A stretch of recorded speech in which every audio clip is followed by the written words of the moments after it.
Welcome guys, so this is my Peugeot 103's engine. As seen in the last video, I have removed it from my 103.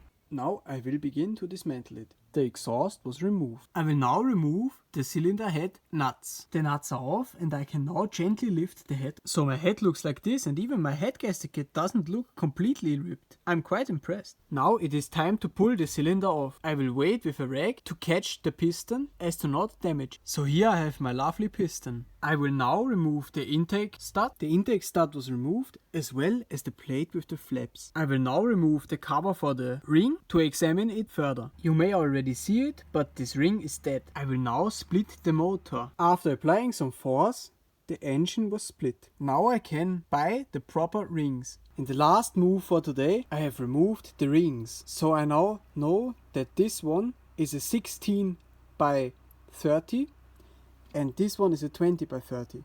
So that would I have never known.